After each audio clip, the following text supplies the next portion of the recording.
Bienvenue dans le podcast Le Salon du Livre.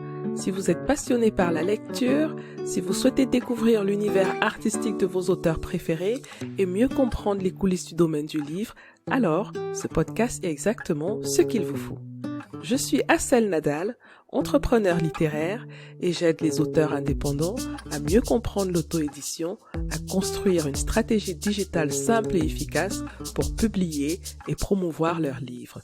Tous les vendredis, retrouvez-moi pour accueillir un acteur du secteur du livre.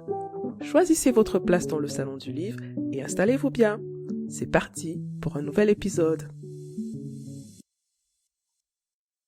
Bonjour. Bienvenue dans ce nouvel épisode du Salon du Livre.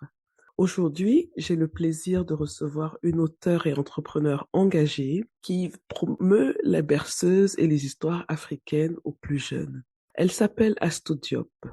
Elle est née en Côte d'Ivoire et a d'abord étudié le droit à l'université Cheikh Anta Diop de Dakar avant de se tourner vers l'univers de la logistique et du transport. Elle obtient ensuite un Master 2 en ingénierie logistique à l'IAE de Brest en France. Mais Astou n'est pas seulement une professionnelle accomplie. Elle est aussi une passionnée de littérature et d'entrepreneuriat.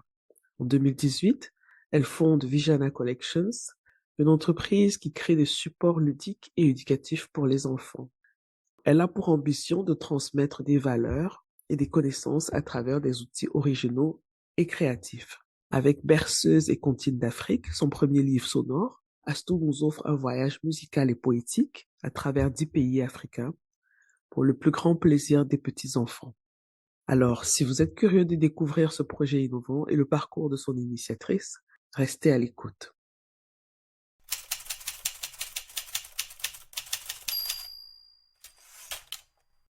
Si vous êtes fan de ce podcast, je vous serais vraiment reconnaissante que vous le partagiez avec vos amis et que vous laissiez un petit commentaire sur votre plateforme d'écoute préférée. Cela aidera à faire connaître le podcast à un plus grand public et il me permettra de continuer de produire des contenus intéressants. Ce podcast est gratuit, mais sa production a un coût. Alors, merci de continuer à me soutenir. Cela ne vous prendra que quelques minutes. Encouragez les créateurs de contenus de qualité pour que les contenus qui ne le sont pas ne dominent pas l'espace public. Si vous ne soutenez pas les créateurs de contenus de qualité, vous contribuez à la prolifération de contenus de piètre qualité. Merci encore de me soutenir en partageant le podcast avec votre entourage et en laissant un commentaire.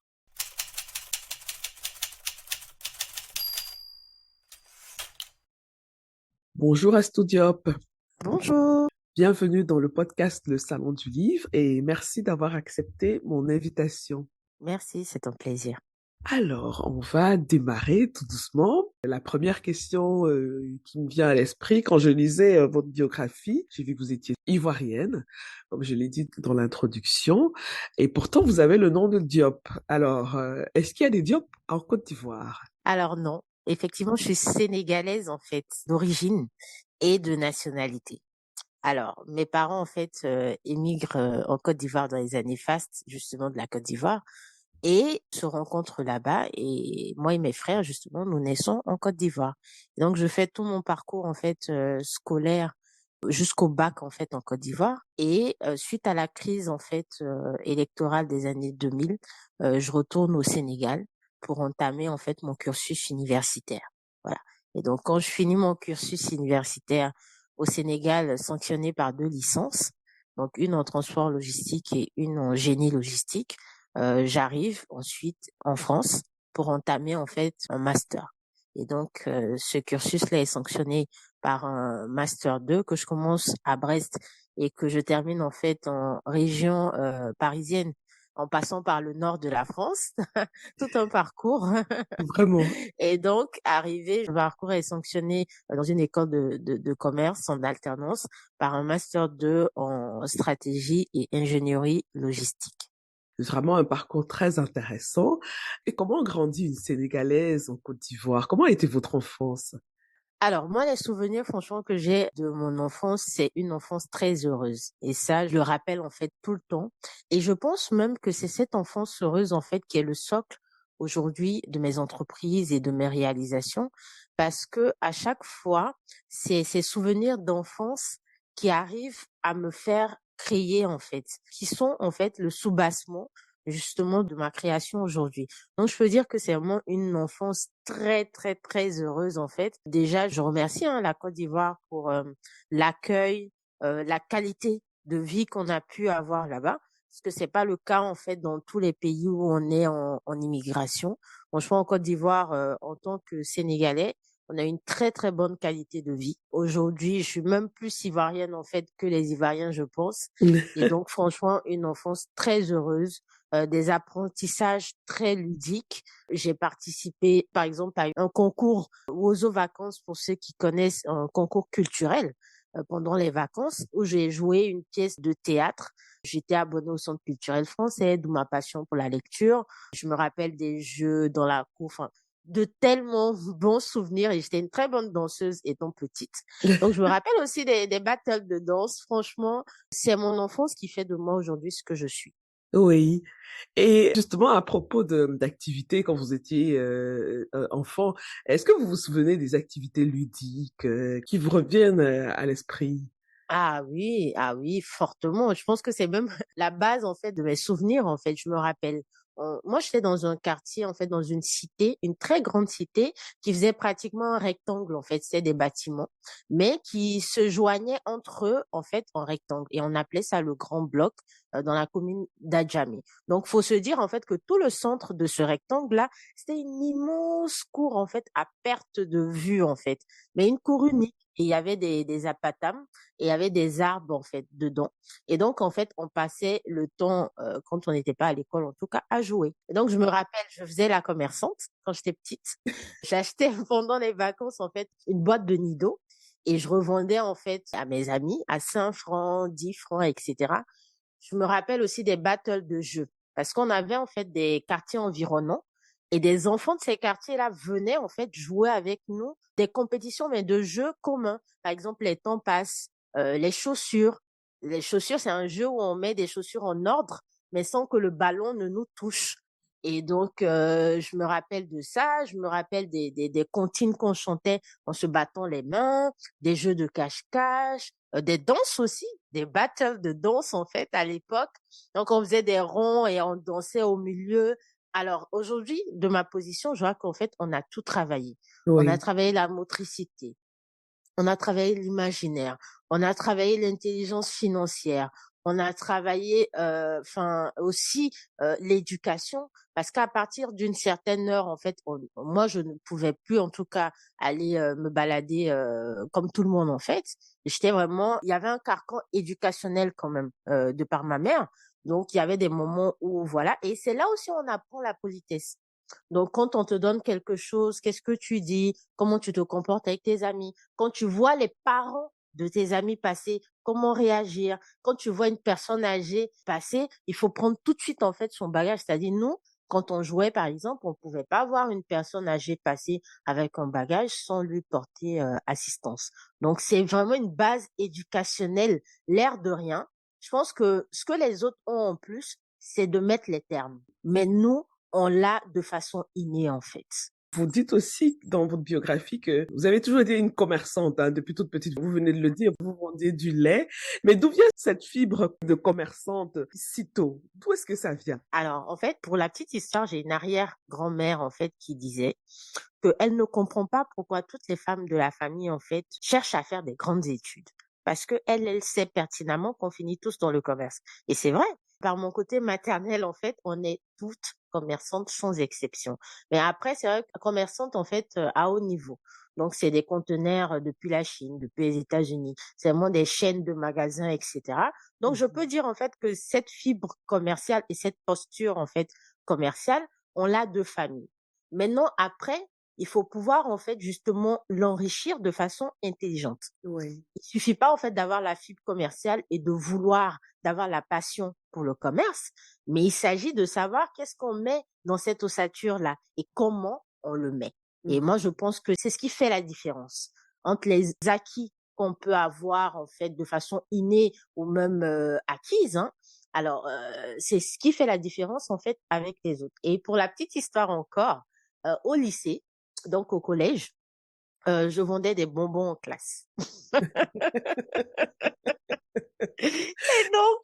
Alors, pendant les cours comme ça, on me disait: «Job, Job, heu, je peux avoir pour 25 là-bas, un petit chocolat, un petit bonbon?» Et donc pour dire qu'en fait, dans toutes les situations, en fait, de ma vie, Oui, et bah, le commerce, en fait, m'a sauvée, on va dire. Et quand j'arrive en France, ma première initiative, enfin, il y a pratiquement 10 ans, c'est le commerce d'accessoires de wax. Donc ma première vraie entreprise, c'est ça. C'est Doki Wax and Style et je fais des accessoires wax. Et je corrige un peu, tout à l'heure dans ma biographie. Vijana est née en 2021. L'entreprise qui est née en 2018, c'est encore une entreprise que j'ai actuellement et qui fait la promotion justement de produits naturels, comme le karité, les encens et cetera et qui viennent d'Afrique. Voilà, d'accord. C'est bien de le préciser. Donc, Vijana est née en 2021. exactement. Voilà. Et son premier produit, si je peux l'appeler comme ça, c'est Mmh, ce livre sonore qui a fait que je vous invite aujourd'hui, hein, parce que j'ai trouvé l'objet très beau déjà. merci. Vous avez mis du sens dans votre entreprise. Le livre, c'est 10 berceuses africaines qui viennent de 10 pays africains différents. Vous avez marqué aussi que ce produit a une certification CE. Alors, je trouve ça intéressant. Est-ce que vous pouvez nous expliquer ce que c'est que la certification CE? Alors, en fait, pour expliquer à ces certifications CEO, il faut déjà dire en quoi elle s'applique à mon livre. Donc déjà, il faut définir un peu le livre. Donc le livre, c'est Comptines et berceuses d'Afrique. On retrouve dedans 10 comptines et berceuses africaines venant de 10 pays différents avec 10 langues africaines différentes. Dedans, on va avoir un module audio qui est un appareil électronique appareillé au livre et qui permet, quand on appuie sur les touches, d'écouter ces comptines et berceuse-là. Alors, cette certification CE porte sur le module audio, dans le sens où ça devient en fait comme un jouet à l'intention des enfants.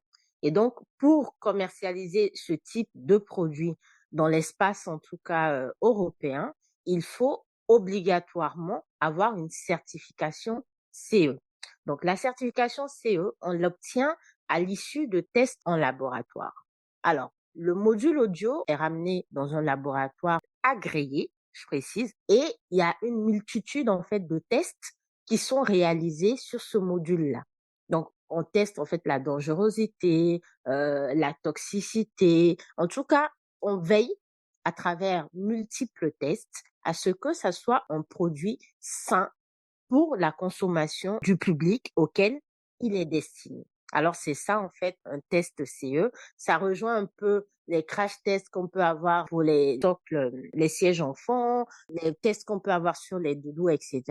Et même à cette occasion, j'invite en fait la plupart des personnes à se renseigner parce que souvent il y a des produits, on ignore même qu'ils sont soumis à la législation CE, alors que si.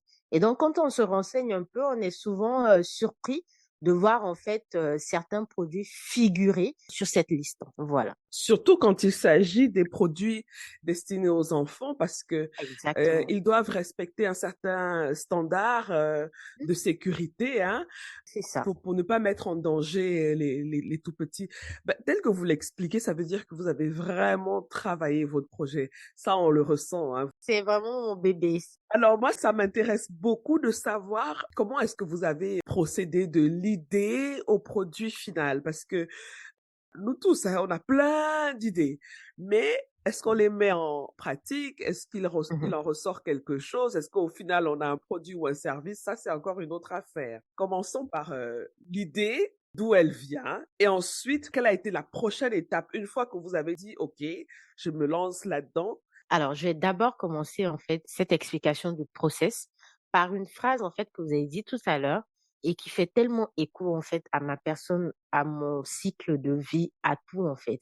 Parce qu'en vrai, ce que moi je dis, c'est que c'est intéressant d'être profond dans ce qu'on a envie de faire en fait. Faut pas peut-être forcément le montrer, mais intrinsèquement, c'est important d'avoir une assise profonde.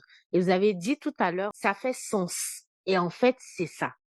Pour moi, toutes les initiatives en fait que je peux entreprendre doivent obligatoirement faire sens. Donc ça commence par là. La recherche du sens.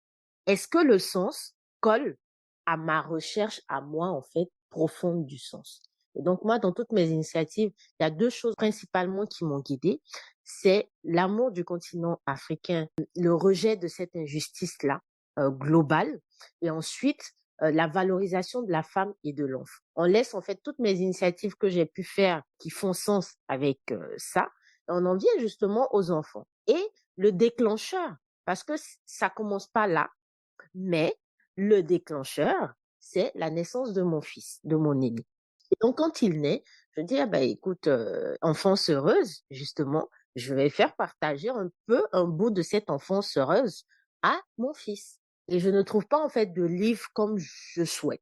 Je trouve une ancienne initiative française avec un CD, et moi, j'ai même pas d'appareil CD, où je retrouve, en fait, sur YouTube. Et moi, j'ai un rapport particulier aux écrans. Et donc, je me dis, mais non, je vais pas déjà, bébé comme ça, exposer mon enfant aux écrans. Et je cherche en fait qui est derrière le compte, etc. Enfin, je trouve pas d'informations claires. Donc, on continue dans le sens, dans la consommation intelligente, dans la réactivité par rapport à un état de fait. Tout ça pour dire que c'est pas fortuit en fait. Et donc, je me dis, bon, il est peut-être temps en fait pour mon amour de la lecture et de l'entreprise, il y a quelque chose à réaliser selon mon angle de vue à moi, parce que ça, c'est important. Pour moi, comment doit se présenter ce livre-là? Qu'est-ce qu'il doit y avoir dedans? Et comment on peut le mettre à disposition? Et c'est là que commence le processus de création. Et donc, je commence à mettre sur papier, à ébaucher les caractéristiques déjà du livre. J'ai l'idée. On peut avoir l'idée, mais après, il faut arriver à travailler l'idée. L'idée, elle va s'affiner. On va sourcer en fait le contenu du livre. On va ensuite sourcer les prestataires. Et ensuite, on va sourcer au niveau de la distribution. Ces différentes étapes que j'ai pu avoir, créer en fait le livre, trouver le contenu, designer, trouver l'usine, faire livrer ici, produire, faire les tests en fait qu'il faut, ramener en France, donc gérer un transport par conteneur quand même, et distribuer et justement se maintenir. Donc c'est ça un peu les grandes étapes et qui ne sont pas des moindres. Et l'intérêt justement d'avoir tout fait, je dis souvent c'est-à-dire la galère est très révélatrice parce que plus on galère en fait, plus on fait soi-même. Et aujourd'hui, je suis arrivée à un point où il y a une certaine expertise avérée qui est là. Et donc, je propose même aujourd'hui des accompagnements en fait à l'auto-édition et plus principalement dans le domaine sonore, des livres sonores. Donc, j'accompagne déjà là pratiquement 3 personnes à la réalisation en fait de leurs livres aussi. Et ce sont tous des livres sonores, donc il y a un vrai marché derrière. Exactement, exactement. Je vais aussi finir ce paragraphe en expliquant encore une fois de plus la posture ou en fait le dictat de cette mise en concurrence qu'on veut nous faire croire. Je m'explique. Étant commerçante, moi j'ai toujours baigné en fait dans le ah ne fais pas comme moi, elle veut faire comme moi, etc. Enfin, on a cette idée-là en tout cas.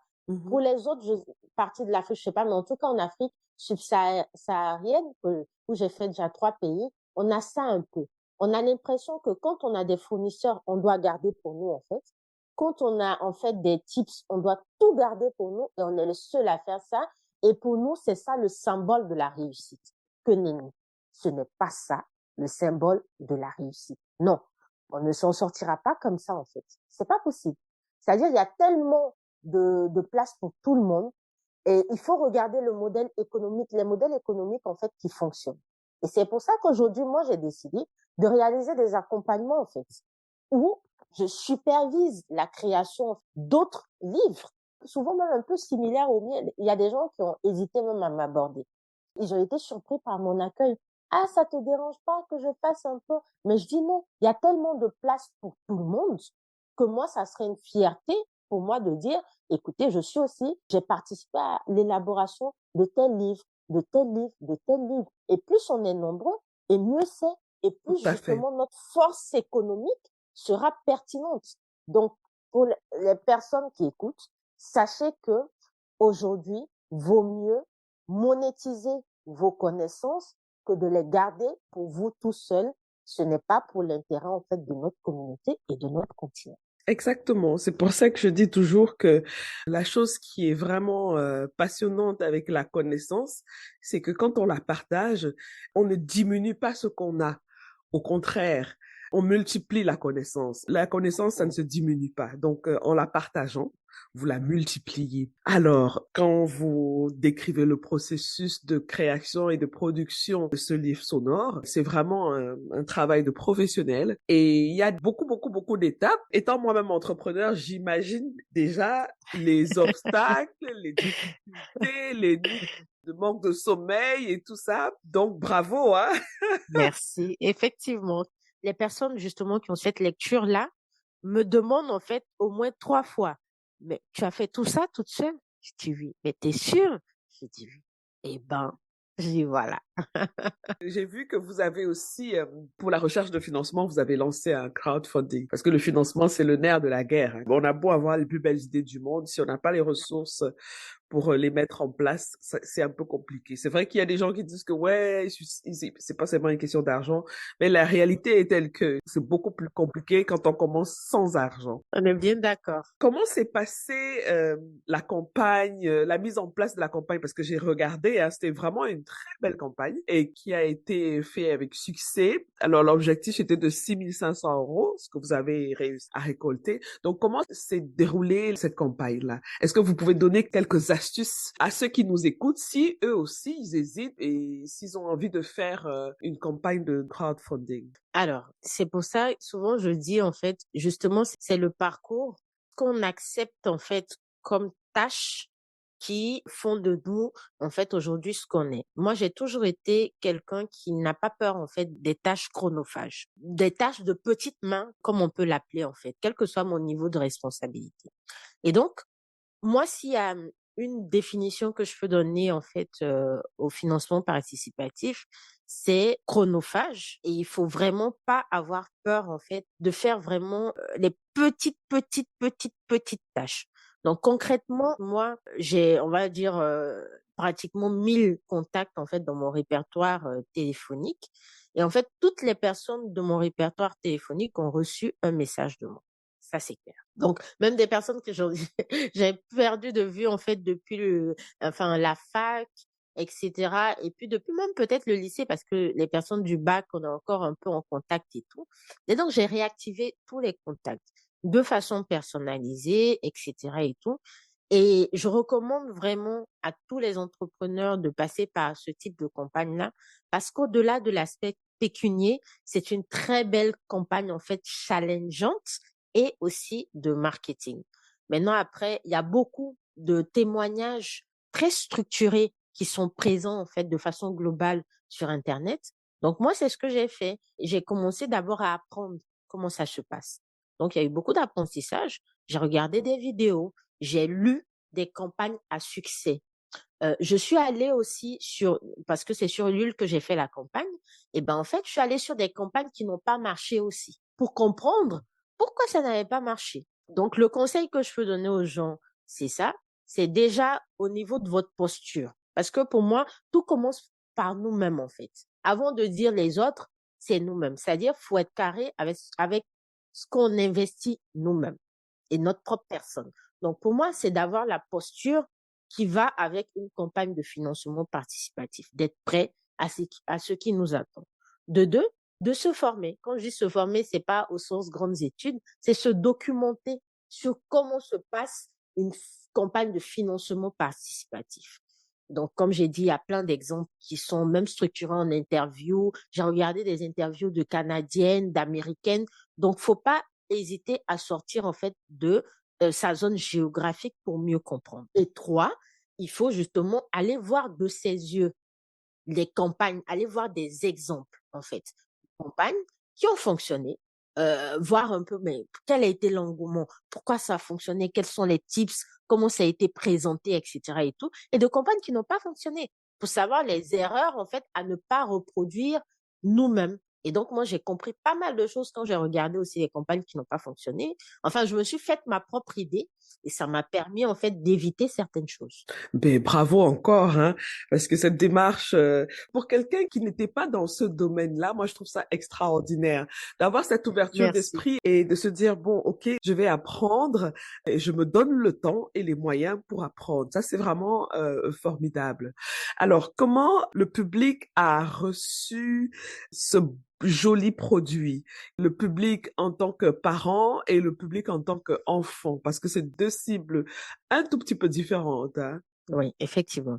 Et aujourd'hui, je suis tellement fière, je suis contente, je suis vraiment ravie de la confiance que les gens ont portée en ce produit-là. Il y a eu un accueil très favorable. Aujourd'hui, il y a eu vraiment un accueil très favorable. Et ce qu'il faut signaler, c'est qu'entre-temps, il y a aussi d'autres livres maintenant. C'est-à-dire, bon, j'ai pas précisé aussi que entre la conception et la réalisation, il y a eu 3 ans. Donc, quand je faisais le constat où il n'y avait pas vraiment beaucoup d'initiatives, etc., et ben, en fait, en 3 ans, c'était plus le cas. Il y avait d'autres initiatives. Il y a par exemple Grund qui a sorti un livre de continent africaine, mais pas forcément avec un module audio. Mhm. Je crois qu'on m'a parlé de Larousse aussi, et puis d'autres personnes, etc. et tout. Et donc, du coup, franchement, par rapport à la qualité de ce que j'ai sorti, moi, aujourd'hui, mon positionnement, je suis fière de mon positionnement. Mhm. Je peux dire en fait que au niveau qualitatif, je surplombe en fait les initiatives parce que c'est quelque chose qu'il faut qu'on arrive en fait à se dire aussi. Quand on fait bien, on a une fausse modestie là qui nous empêche en fait aujourd'hui de nous positionner à certains niveaux parce que on a cette humilité qu'on nous apprend ou je ne sais pas d'où elle vient ou bon écoute oui même si tu es bien faut quand même faut doser comme on dit en Côte d'Ivoire etc et tout mais il y a rien à doser en vrai, les gens. Il y a rien à doser. C'est-à-dire, moi, de ma position, comme vous l'avez dit tout à l'heure, c'est fantastique de voir quelqu'un qui s'y connaît pas et qui arrive en fait à mener une campagne de financement participatif à lever pratiquement 7 000 € Absolument. et à l'époque où je faisais la campagne, tenez-vous bien, je n'avais pas de prototype du livre. Ah ah, Faut le faire quand même. J'avais un prototype numérique. Les gens, ils m'ont suivi sur une maquette numérique. voilà. Bon, faut quand même arriver à le faire. C'est tout un travail, c'est toute une documentation. Et donc, aujourd'hui, franchement, je suis fière de moi-même. Ça, je me tiens en fait de le dire. Mhm. Je suis fière de tout ce que j'ai pu réaliser et les gens me le rendent vraiment bien. Parce qu'à chaque fois, c'est de l'appréciation, c'est des partages, c'est vraiment des encouragements. Il y a pas mal de personnes qui ont acheté le livre adulte pour eux-mêmes. Ah, Oui. je disais qu'il fallait que je communique en fait à ce propos, mais il y a pas mal d'adultes qui l'ont acheté pour eux-mêmes. Pourquoi? Parce que ça faisait en fait renaître des souvenirs d'enfance. J'ai eu des gens qui ont pleuré devant moi quand ils ont écouté des comptines. La dame elle me dit en fait, ma grand-mère est togolaise et je suis née au Togo. Et elle me chantait ça. Et après, moi, je suis venue avec mes parents ici en France Oui. et ma grand-mère est décédée entre-temps. Oh. Mais cette comptine, je m'en rappelle comme si c'était hier, en fait, parce que je me rappelle de mes souvenirs d'enfance. Mhm. Oui. Donc, vecteur culturel, en fait, créateur, en fait, de connexion, d'interaction, c'est profond. Et ce que j'ai envie de dire, c'est que Grund, tout ce que tu veux, peut faire des choses, mais l'âme de mon projet, la passion que j'y mets, la détermination que j'y mets, l'intention que j'ai en faisant ce projet-là, ils pourront jamais égaler en fait ça. Jamais. Je suis un enfant d'Afrique. Je suis noire. Je suis une femme noire. Je suis une maman d'enfants noirs. Et je revendique en fait cette légitimité-là à travers en fait mon livre. C'est-à-dire la revendication, elle n'est pas en fait orale, comme je suis en train de dire aujourd'hui, de mettre les mots, mais elle est dans ce livre. C'est-à-dire, j'ai mis toutes mes tripes dedans. Je revendique, je veux que des enfants aient ce livre et voient qu'est-ce que c'est qu'en fait notre richesse culturelle, voient la pertinence de notre expertise. Je pouvais faire un livre même sans packaging, je dis non. Je vais mettre dans un joli coffret bien huilé, bien travaillé. Je pouvais faire que la langue africaine, je dis non. Je vais en fait faire des comptines trilingues. Et dans le livre, vous avez la langue africaine. Vous avez la traduction en français, vous avez la traduction en anglais. Je dis ça, c'est pas suffisant. Sur chaque page, vous avez une carte d'Afrique qui localise en fait le pays honte à vous, l'Afrique n'est pas un pays. Honte. C'est un continent. Vous allez comprendre et vous allez appliquer. Chaque page de ce livre vous rappelle que c'est un continent. Et vous fixe le Ghana où il est, le Sénégal, etc. où il est. Je m'arrête pas là. Au niveau des illustrations, j'emploie en fait 4 illustrateurs qui sont sur le continent pour dire que il y a de la valeur. Absolument. Et donc, le livre est illustré à 4 mains et chaque illustration a un minimum de 20 rappels en fait culturels du pays d'origine de la comptine. Mhm. Quand on m'a dit de faire un test CE, j'en ai fait 2 tests CE. J'ai affrété, comme Veritas là, pour les contrôles produits, etc., j'ai affrété une compagnie agréée chinoise dans l'usine de fabrication pour aller contrôler avec une checklist précise la fabrication de mes livres. J'ai fait un test en fait en début de production pour être sûr et ensuite en fin de production pour vraiment être carré en fait. Dire que, bah écoutez, vous fournisseurs, moi je fais un deuxième test et j'espère que ça va vraiment bien se passer dans le sens où j'avais eu écho que souvent au niveau du prototype, il passait tous les tests parce qu'il était fait avec de bons éléments. Et ensuite, pour la production de masse, les usines prenaient en fait des éléments de moindre qualité. Donc, j'ai décidé en fait de faire 2 tests CE tout simplement. Et sachant que un test CE, le minimum en fait, c'est 1 000 euros. Ça, faut le comprendre.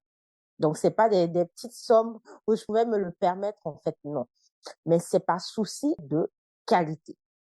Et l'autre chose que j'ai eu aussi à faire, c'est d'affréter un organisme de contrôle qualité.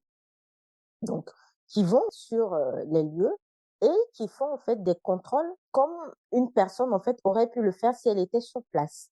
Donc, vu que moi je n'étais pas sur place, donc j'ai affrété en fait une compagnie spéciale qui est partie vérifier avec une checklist en fait qu'on a définie ensemble, qui allait vérifier la qualité en fait de la production, la qualité de l'impression aussi. Par exemple, là, un test simple qu'ils font, c'est de mettre en fait du scotch sur la couverture et sur les pages et de l'enlever et de voir en fait si l'impression est aux normes en fait, de tester la qualité du papier pour voir si la rigidité que j'avais commandée a été respectée. Je suis allée jusqu'à tester, écoutez-moi bien, la durabilité des piles. Vous avez mis des piles dans un appareil pendant combien de temps? Non, mais en fait, eux, ils ont un appareil spécial qui permet en fait de tester la durabilité des piles. Ok. Voilà, et donc du coup, on a fait ça. Au niveau de la taille même du livre, il faut même que je publie le rapport qualité là, éventuellement dans la communication pour que les gens voient le travail. Justement, c'est un très bon argument de vente. Effectivement, pour que les gens voient tout ce qui a été réalisé en fait. Et donc après ça, l'organisme envoie le rapport et on voit si le rapport est au vert ou au rouge. Et même avec l'usine, la relation avec l'usine, ça permet en fait d'avoir une sorte de respect. Parce qu'ils comprennent que la personne qui est en face d'eux là ne va rien laisser passer en fait. Au niveau de l'emballage dans les cartons, du conditionnement des livres, parce que ça devait quitter la Chine, venir ici. Et donc, j'ai demandé expressément à l'usine que ce soit des cartons en fait rigides pour que je n'ai pas en fait de casse. Et donc, cette entreprise a vérifié la qualité des cartons dans lesquels on a emballé mes livres. L'usine a assisté au chargement des livres en fait dans le camion qui ramenait au conteneur. Donc, j'ai eu les photos des palettes de livres pour être sûr qu'ils ont bien agencé, ils ont bien truc et tout ça, et que c'est bien emballé. Et donc, derrière, c'est du travail. Comme j'ai l'habitude de dire, c'est pas de la magie, c'est du travail, c'est de l'expertise, et les gens aujourd'hui me le rendent bien. C'est ce niveau d'exigence qui a permis d'avoir ce produit de qualité à la fin. Exactement. Et le niveau d'exigence demande effectivement beaucoup de travail. Un peu plus de travail, comme je le disais, quand on n'est pas du domaine, parce on fait le travail 2 fois. L'information qu'on devait avoir en 10 minutes, on l'a 1 heure après, parce qu'on est tout nouveau dans le domaine. Et je sais aussi que c'est un chemin seul. Et je l'ai vu sur votre site et ça m'a touchée parce que vous dites que vous cherchez à être moins seul Effectivement. dans ce chemin entrepreneurial et à monter une C'est ça. équipe de choc. Est-ce que vous C'est pouvez ça. m'en dire un peu plus? Alors, en fait, moi, aujourd'hui, quand je fais une introspective, parce que ça aussi, c'est très important de regarder le cheminement et de trouver en fait des éléments qui vont justement aider à l'impulsion future. Faut pas se dire oui, je suis bonne, je suis experte dans ça, mais il y a forcément en fait des failles. Quelles sont-elles en fait? Les failles pour moi, c'est cette solitude en fait entrepreneuriale. Aujourd'hui, j'aurais vraiment aimé avoir une équipe, comme j'ai dit, mais mon niveau en fait d'exigence et un peu la vitesse en fait à laquelle je vais, c'est compliqué de sourcer des personnes qui ont ce niveau en fait d'engagement, qui ont ce niveau de passion dans la chose, qui ont ce niveau en fait de précision dans le travail et qui ont ce niveau d'exigence envers soi-même. Parce que moi, avant d'être exigeante envers les autres, je suis exigeante envers moi-même d'abord. Je m'impose une discipline en fait personnelle d'abord. Et donc ce cocktail-là, pour le moment, je n'arrive pas encore justement à trouver des personnes. Je vais utiliser ma plateforme pour lancer un appel. Ou alors, je le dis de manière différente. Est-ce que vous pouvez lancer un appel aux auditeurs? Parce qu'on ne sait jamais qui nous écoute, hein. Parfois, les solutions viennent des endroits auxquels on s'attendait très peu. Si vous pouvez lancer un appel, vous dites exactement quel type de profil vous cherchez pour des associés, des partenaires. Voilà, vous avez la Ok. parole. Bah, aujourd'hui, en fait, là, je suis déjà, en fait, dans la conception du tome 2 et dans la préparation, en fait, d'une collection d'albums jeunesse classiques, mais sonores aussi. Et donc, aujourd'hui, l'appel que je peux lancer, c'est plus, en fait, au niveau financier. S'il y a éventuellement, en fait, des personnes qui croient dans ce projet-là, des business angels qui croient justement à ce que la littérature est très importante dans le développement en fait de notre continent, dans la formation des élites de demain, que ce contenu approprié est très important en fait pour ces élites-là de demain, et ben ces personnes-là peuvent me contacter et qu'on puisse voir dans quelle mesure en fait collaborer. Et de deux, s'il y a des personnes aussi qui sur le continent africain ont des ramifications nécessaires pour que je puisse avoir l'homologation pour distribuer au niveau du ministère en fait de l'éducation des différents pays en fait et même ceux qui n'y sont pas hein, dans les cantines, et ben je suis preneuse parce que je suis dans ce processus là aussi.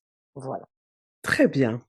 J'espère que on a quelqu'un qui va prendre cette bouteille à la mer qu'on vient de jeter, hein, qu'il y aura un résultat positif à la fin.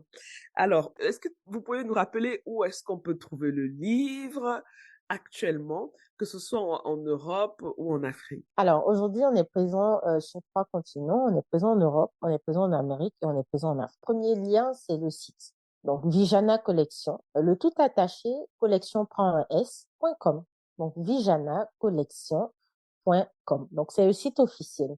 Et sur le site officiel, à l'onglet Nos points de vente, vous allez retrouver en fait tous nos points de vente en fait physiques.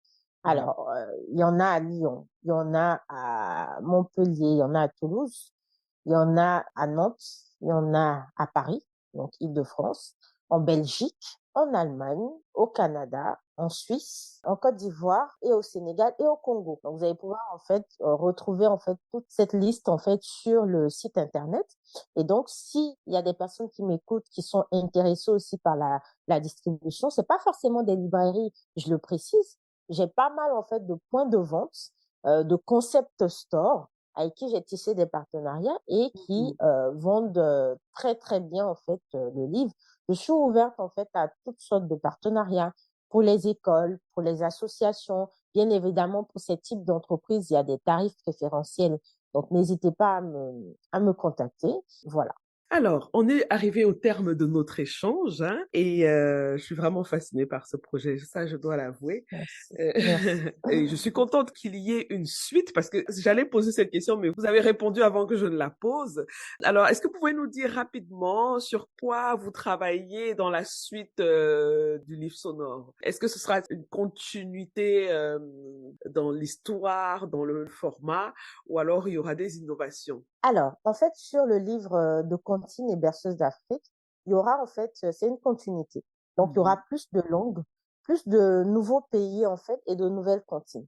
Et à ce propos, je lance en fait un vibrant appel à toutes les personnes en fait qui ont des comptines africaines qu'elles connaissent en fait, qui sont écrites. Et donc, j'ai un crucial besoin en fait de comptines pour pouvoir les valoriser dans le livre. Parce que les trouver, c'est un peu compliqué quand même. Donc, toutes Mhm. ces personnes qui en connaissent ou qui connaissent des personnes qui en connaissent, franchement, je fais appel à vous. N'hésitez pas à me contacter pour me faire part en fait de ces comptines-là. Donc, le tome 2, ça sera en fait de nouvelles comptines, de nouvelles illustrations, mais sous le même format. Donc, on va continuer à apprendre des comptines africaines, d'autres langues et d'autres pays. Le projet complémentaire que je vais avoir, c'est une collection. Parce qu'au-delà, en fait, du livre de comptines, j'ai un second livre, qui est un livre classique comme tous les livres qu'on peut voir, mais qui est aussi un livre sonore. Donc, c'est une histoire que je raconte avec une morale. Et dedans, vous allez avoir un QR code. Et donc, le QR code va vous servir à télécharger l'histoire qui est racontée. Et comme dans l'histoire, je narre un concours de danse, vous allez avoir en prime, en fait, dans l'audio, les sons du concours de danse et les dialogues. Donc ça, c'est déjà un livre qui est là. Et donc, je suis en train de travailler sur une collection qui sera sous le format du second livre, en fait, mais aussi sonore parce qu'il y aura un QR code dedans. Mais ça sera en fait des héros qui vont se retrouver sur toutes les collections en fait du livre. Donc, c'est des héros qu'on va retrouver à chaque livre dans des situations, dans des domaines en fait différents. Parce que l'idée, c'est vraiment d'arriver justement à figer ces personnes-là pour développer ce sentiment d'appartenance et d'identification de nos enfants. Donc, c'est Mhm. important qu'on ait des personnages figés, qu'on valorise, qu'on développe au fil du temps et justement qui deviennent en fait des références pour nos enfants, des images et qui font partie de la diversité pour les enfants qui viennent d'ailleurs. Voilà. Très bien, parfait. Je rappelle que je vais mettre tous les liens du site, de la boutique Vijana. Je mettrai tous ces liens-là dans la description de l'épisode. Donc, si vous n'avez pas eu le temps de noter les liens pendant l'écoute de l'épisode, vous pouvez toujours aller sur le site du podcast et cliquez sur l'épisode et vous regardez dans la description, vous allez avoir toutes les informations nécessaires pour vous procurer le livre et peut-être aussi pour contacter Astou. Merci beaucoup Astou Diop. C'était Merci. une conversation très enrichissante, une belle découverte que j'ai faite. Je suis très Merci. contente. Merci, Et je suis j'espère contente aussi. ceux qui vont nous écouter apprécieront aussi cette découverte et surtout iront acheter le livre parce que une fois qu'on a dit tout ce qu'on a dit là, s'il n'y a pas d'achat, il y a un problème. On Donc, est bien d'accord. En tout cas, merci beaucoup pour l'invitation et merci beaucoup pour cette excellente en fait initiative. Parce qu'en vrai, il faut savoir s'affranchir en fait et j'en parlais d'ailleurs hier lors d'une conversation. Il faut savoir s'affranchir des canaux en fait classiques. On ne veut pas en fait de nous à un endroit, et ben on crée notre propre canal. On est bloqué à un endroit, on crée en fait notre propre canal.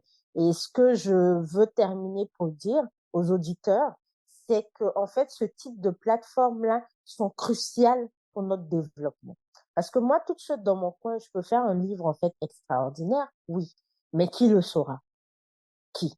Si on n'a pas de canal comme le vôtre, on est handicapé.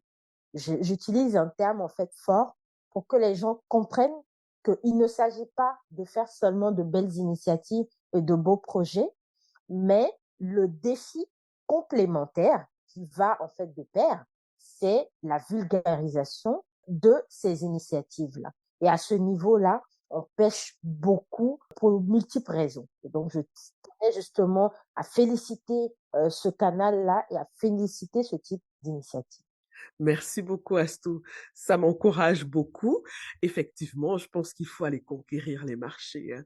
On a tout autant que les autres le droit C'est ça. d'avoir des envies de conquête. Et quand on regarde vers l'Afrique, J'adore ce mot. ben oui, c'est vraiment sans complexe. Il faut conquérir le Exactement. monde. Oui, Voilà. voilà, il faut conquérir le monde. Et déjà, la première étape, c'est de récupérer notre continent pour qu'on en soit les maîtres, hein, et les seuls Exactement. maîtres, et Exactement. conquérir le monde. Et on a tout pour. On a tout pour. Il faut y croire, il faut travailler, il faut bosser, et il faut se tenir la main, encourager ceux qui font de belles choses, surtout, comme je l'ai dit au début de notre échange, parce que si on ne le fait pas, on laisse la place à la médiocrité. Et faudra pas s'en plaindre après.